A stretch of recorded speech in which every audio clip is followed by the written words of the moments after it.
Jumpa kembali dalam acara Word of this Week kata minggu ini bersama saya Arlianus Larosa. Dan kami telah memilih kata Imlek. Kata Imlek terdiri dari dua kata, yaitu Im yang berarti bulan dan Lek yang berarti penanggalan. Dua kata ini adalah lafal Hokkien dari kata Mandarin Yinli yang berarti kalender bulan. Imlek merupakan perayaan terpenting orang Tionghoa. Perayaan Imlek dimulai pada hari pertama bulan pertama di penanggalan Tionghoa dan berakhir dengan Cap Gome pada tanggal ke-15 pada saat bulan purnama. Hari Raya Imlek dirayakan oleh hampir semua orang keturunan Tionghoa di dunia, termasuk tentu saja di Indonesia. Sebelum dinasti Qing, tanggal perayaan tahun baru masih belum jelas. Pada masa dinasti Qing, Lu Saipei mengusulkan agar tahun kalender Tionghoa dihitung dari tahun kelahiran Huangti. Sung Chaoren memperkirakan tahun 2697 sebelum Masehi adalah tahun kelahiran Huangti. Dan akhirnya banyak orang yang sepakat untuk menerima bahwa tahun ini adalah awal penanggalan Huangti. Menurut legenda, dahulu kala Nian adalah seekor raksasa yang muncul di akhir musim dingin untuk memakan hasil panen, ternak, dan bahkan penduduk desa. Untuk melindungi diri, penduduk menaruh makanan di depan pintu di setiap awal tahun. Mereka percaya bahwa dengan melakukan hal itu, Nian akan memakan makanan yang telah mereka siapkan itu dan tidak akan menyerang orang atau mencuri ternak dan hasil panen. Pada suatu waktu, penduduk melihat Nian lari ketakutan setelah bertemu dengan seorang anak kecil yang mengenakan pakaian berwarna merah. Sejak saat itu, Nian tidak pernah lagi datang kembali ke desa. Dan pada akhirnya, Nian berhasil ditangkap oleh Hongjun Lhotse, seorang pendeta Tao. Nian kemudian menjadi hewan tunggangan Hongjun Lhotse.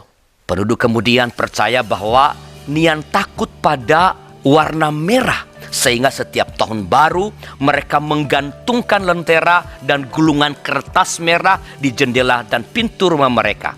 Mereka juga menggunakan kembang api untuk menakuti Nian. Adat-adat pengusiran Nian ini kemudian berkembang menjadi perayaan tahun baru. Konien yang berarti menyambut tahun baru secara harfiah berarti mengusir Nian. Di Indonesia, selama tahun 1968 sampai 1999, perayaan Imlek dilarang dirayakan di depan umum oleh pemerintahan Soeharto pada waktu itu.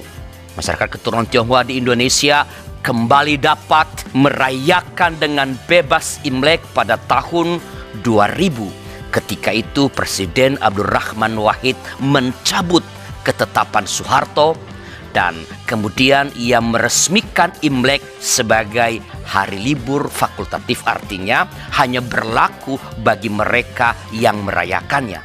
Barulah pada tahun 2002 Imlek resmi dinyatakan sebagai salah satu hari libur nasional oleh Presiden Megawati Soekarno Putri dan mulai berlaku pada tahun 2003. Apakah orang Kristen boleh merayakan Imlek? Sejarawan Didi Quartanada mengungkapkan bahwa perayaan Imlek itu sebenarnya merupakan pesta orang Tionghoa. Memang kemudian terjadi kekacauan pemahaman ketika Imlek dijadikan sebagai hari libur nasional dan disetarakan dengan hari libur Idul Fitri untuk orang Muslim, libur Natal untuk umat Kristiani. Dari sinilah tercipta kesan bahwa Imlek berkaitan dengan agama tertentu. Padahal Imlek sebenarnya adalah kebudayaan. Imlek ini sama seperti orang Jawa mencuci keris pada saat malam satu suro. Sesimpel itu saja, kata Didi Quartanada. Dan memang demikian halnya. Ajaran Tao dan Konghucu baru muncul sekitar tahun 500-an sebelum Masehi, yaitu pada masa dinasti Zhou. Begitu juga Buddha yang baru muncul pada tahun 65 Masehi di era dinasti Han. Sedangkan perayaan-perayaan Imlek sudah ada jauh sebelum agama-agama itu ada di Tiongkok. Nah, karena Imlek bukanlah hari raya agama tertentu, melainkan tahun baru Tiongkok, maka orang Tionghoa yang beragama Kristen tentu saja dapat merayakannya dengan penuh kegembiraan sambil mengucapkan Sing Nian Kuai Le. Selamat Tahun Baru. Itu saja.